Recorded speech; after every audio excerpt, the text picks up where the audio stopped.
Gilmore Girls is a show filled with beloved characters, but while some were given the opportunity to grow and flourish, others kind of got the short end of the stick. Stars Hollow's resident rocker rebel Lane Kim ended up with one of the most disappointing outcomes. While she began the show with a buzzing love for music and lust for personal freedom, as the show went on and her character was pushed further to the side, so much of what made her Lane was sanded away. In recent years, as more people have begun rewatching the show on streaming, a wider conversation has opened up about Lane's bummer of an ending and how she deserved so much better, or at least the chance to have tried to live the life she dreamed of. I barely got the chance to be a person. So let's dive in and unpack what made Lane so great, why her story went off the rails, and why her ending feels so hollow. But maybe there is one positive aspect. Lane Kim, the daughter of very strict religious Korean parents, is Rory Gilmore's best friend. She loves music, but not the hymnals her mother forces her to play,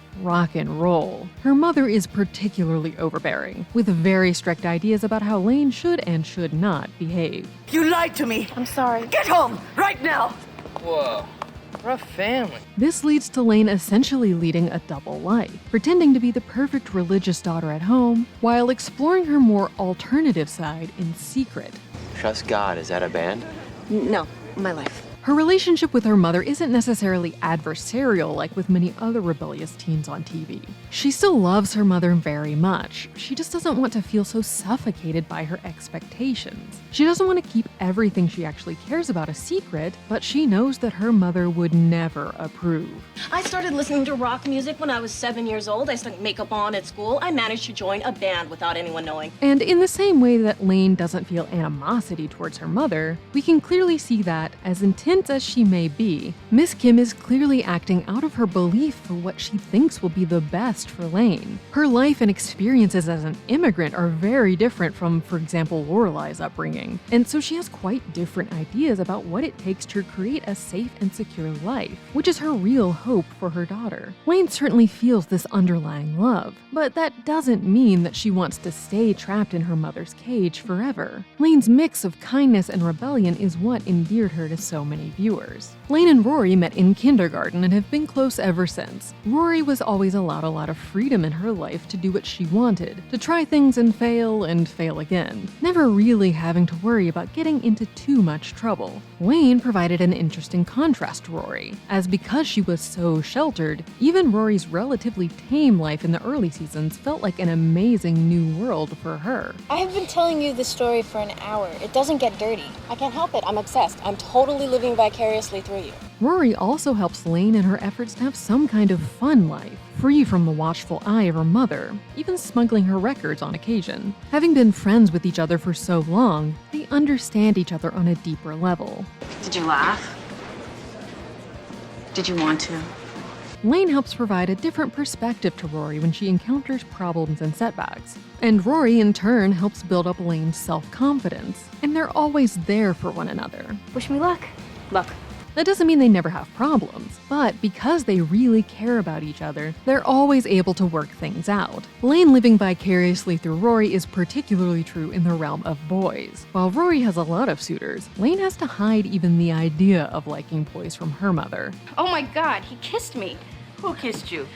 The Lord, Mama. But as the show went on, Lane was able to capture more freedom for herself, for a while at least. Miss Kim might have had some very strict ideas about healthy food, but even she would love Factor's delicious meals. If you want to enjoy tasty meals without all of the hassle of prep and cleanup so that you can get out and enjoy those beautiful sunny days with as little time spent in the kitchen as possible, you need to check out this video's sponsor, Factor. Factor can help you meet your wellness goals this summer with its menu of chef-crafted, never-frozen meals that are dietitian approved and ready to eat in just 2 minutes. I love that Factor helps me fuel up with delicious meals without taking time away from the things I enjoy. Instead of having to shop, prep, cook, and clean, I just get these great meals delivered straight to my door and can have one ready to go in just 2 minutes. And with 35 different meals and more than 60 add-ons from breakfast to dessert, you always have new options to explore. Head to factormeals.com/thetake50 and use code thetake50 to get 50% off your first box, plus 20% off your next box. That's code thetake50 at factormeals.com/thetake50 to get 50% off your first box, plus 20% off your next box while your subscription is active.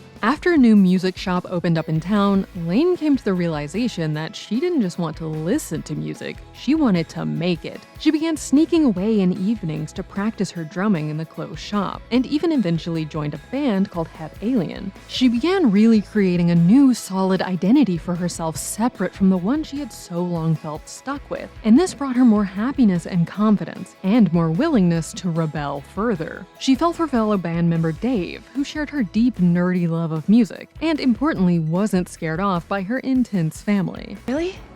After all this, the marathon hymns, the weak punch, the Krabby Koreans, you still want to go out on a date with me?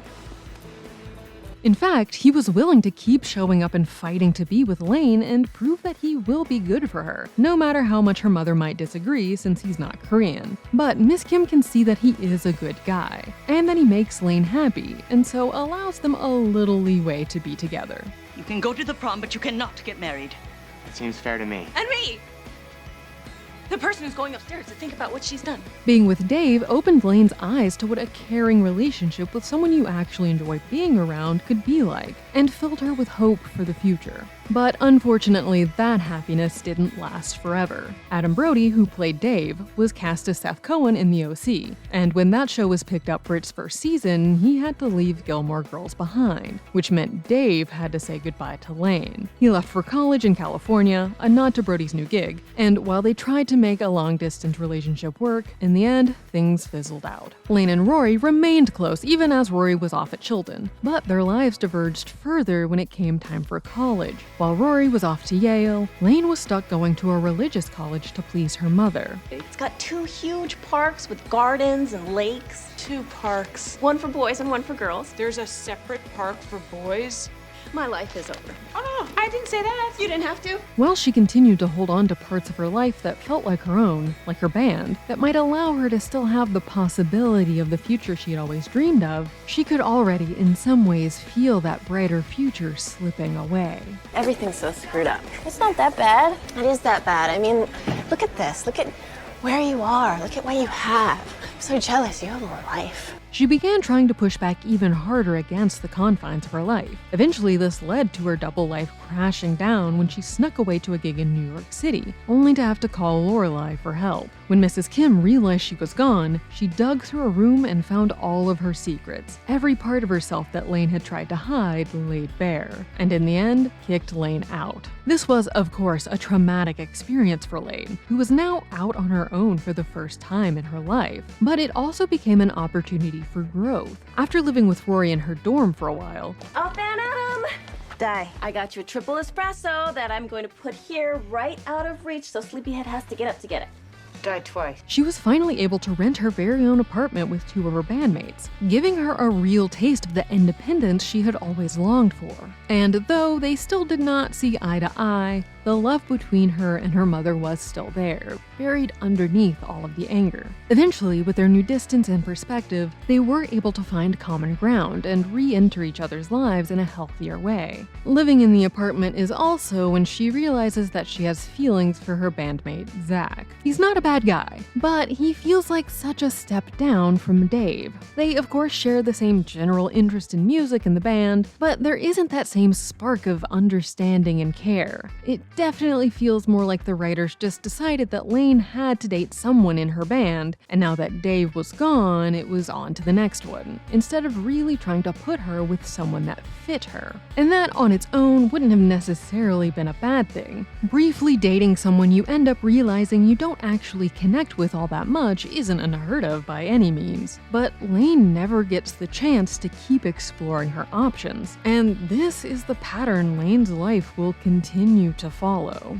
It had been so great to watch Lane grow and evolve and rebel and carve out a real life for herself. And so watching her be forced to essentially backslide into giving up everything she had fought for was a real letdown. Not only did she get hitched at only 21, she then immediately got pregnant, literally upon her first time ever having sex on her honeymoon. Mom, I'm pregnant.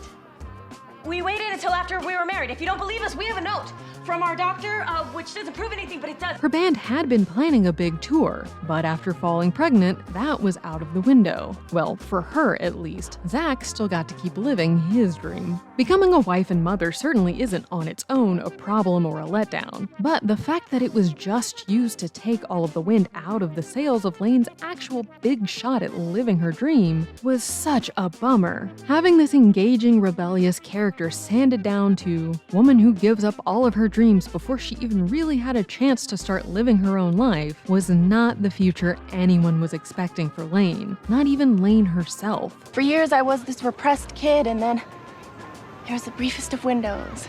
And then, slam!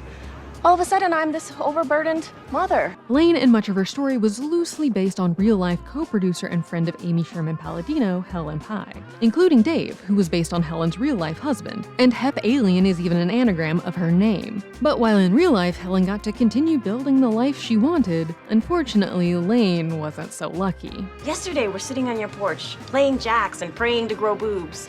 And now, look at us. I have a husband and 2 babies in there, and you're about to go off and conquer the world. As Alina Malik wrote in her piece about Lane for Brit & Co., as an Asian American, Lane's experiences mirrored many of my own. And at a time when there was such little Asian representation, this was extremely impactful. With the lack of representation at the time, it was even more important that Lane was dealt an ending that she and her viewers could be proud of. Instead of turning her into somewhat of a cautionary tale, her story could have been utilized to empower an audience of individuals who saw themselves in her. There is one tiny light in the darkness of Lane's ending. She had a lot in common with Lorelai, feeling suffocated by their parents, getting pregnant earlier than expected, etc. But a really important trait they share is their willingness to always keep trying to find happiness no matter what situation they end up in. While her life did not go the way she had hoped, Lane still manages to find ways to feel joy, and she's surrounded herself with people she cares about.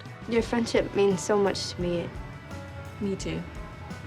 I mean, I don't know what it's like to have a sister, but I feel like I do, you know? And as we see with Rory, chasing your dreams doesn't always mean you'll end up catching them. It will always be a bummer that Lane was never allowed to have the vibrant young adulthood of freedom and exploration that she deserved. But it is nice that in the end she was at least able to use that strong spirit of hers to carve out a secure, comfortable life for herself, where she could hopefully foster some new dreams. That's the take. Click here to watch the video we think you'll love, or here to check out a whole playlist of awesome content. Don't forget to subscribe and turn on notifications. And make sure to subscribe to our Patreon for exclusive new videos.